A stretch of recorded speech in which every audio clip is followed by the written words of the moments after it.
नमस्कार दोस्तों, तो आप सभी का सबसे पहले तहे दिल से शुक्रिया अदा करना चाहूँगा आपके कीमती समय के लिए। कल्चर हर एक देश की जड़ें बताता है। हमें बताया जाता है कि लड़कियों की इज्जत उनके कपड़ों के कारण होती है, पर किसी ने यह नहीं बताया कि जिस देश में लोग कम कपड़े पहनते हैं, क्या उस देश की औरतें इज्जतदार नहीं होती। इतनी सारी चीज़ें बताने के लिए कि शुरू कहाँ से करूँ समझ में नहीं आता।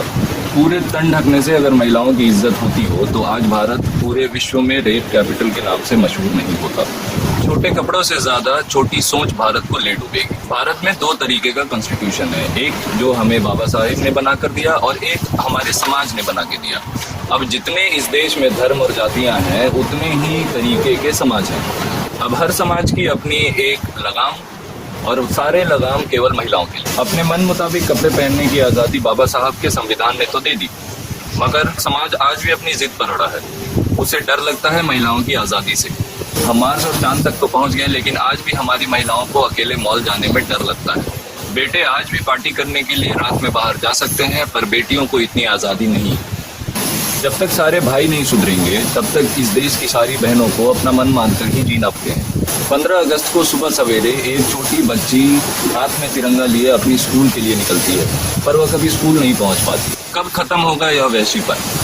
जिस देश में 6 महीने की बच्ची सेफ नहीं है, जिस देश में 100 साल की बुजुर्ग महिला सेफ नहीं है, उस भारत का भविष्य कभी भी उज्जवल नहीं हो सकता है। पूरा तन ढके होने के बावजूद भी नजरें ऐसी कि आपकी रूह तक को चीर दे। इंडिया में तो लाखों करोड़ों रेप रोजाना केवल आंखों से हो जाते। अब इसके लिए आप कौन सा कानून बनाएंगे? आप देखने पर तो पाबंदी नहीं खड़ी कर सकते। मैं ये नहीं कहता कि छोटे कपड़े पहनने की आज़ादी ही असल आज़ादी है, पर इसकी शुरुआत कहीं ना कहीं से तो करनी पड़ेगी।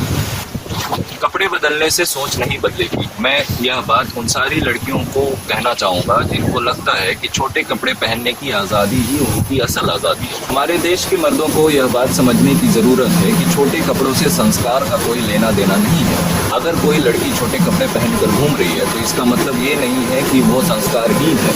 देश के मर्दों को तो छोड़ दीजिए, देश की महिलाओं को ज़्यादा सुधरने की ज़रूरत है। अब जिस देश में मेजॉरिटी लड़कियों का सपना केवल शादी करने का हो, उस देश के लड़कियों को तो मर्दों की गुलामी स्वीकार करनी चाहिए। महिलाओं के एम्पावरमेंट की जिम्मेदारी केवल मर्दों तक सीमित नहीं है। महिलाओं को एम्पावर करने के लिए महिलाएं खुद जिम्मेदार हैं। उन्हें खुद आगे आना पड़ेगा, उन्हें खुद घरों से बाहर निकलना पड़ेगा। औरतें हमारे देश में ना अपने मायके की हुई ना अपने ससुराल की। मायके की प्रॉपर्टी जाएगी भाई को और ससुराल की प्रॉपर्टी जाएगी पति को। डोली उठे मायके से और अर्थी उठे ससुराल से वाले मुहावरे को मानने वाले भारत ने सदियों पहले सती प्रथा से तो छुटकारा पा लिया, पर रोजाना अंदर ही अंदर जलती करोड़ों औरतों को इस मॉडर्न सती प्रथा से आज़ादी कब मिलेगी? आज सबसे पहला काम आप यह कीजिएगा कि अपनी बहन, अपनी बेटी और अपनी बीवी से यह पूछिएगा कि ऐसी कोई बात तो नहीं है जो उन्होंने आपसे छुपाई। क्या ऐसा कोई सपना था जिसे परिवार और समाज की इज्जत के चलते उन्होंने कुर्बान कर दिया? जवाब मिले तो सरप्राइज मत होइएगा। कोशिश कीजिएगा कि आने वाले वक्त में आप उनको ऐसी कोई सेक्रीफाइस करने का ऑप्शन नहीं दे रहे हैं। आप ऐसी कोशिश कीजिए कि उनको भविष्य में ऐसा कोई सेक्रीफाइस ना करना पड़े। आप यही चीज़ अपने बेटों को समझाइए। देश के बेटियों के प्रति आपके बेटों का नज़रिया खुद ब खुद बदल जाएगा। आप सभी से रिक्वेस्ट है कि अपने बेटों को अच्छा भाई बनाएं। देश की बहनें अपने आप सुरक्षित हो जाएंगी। नमस्कार।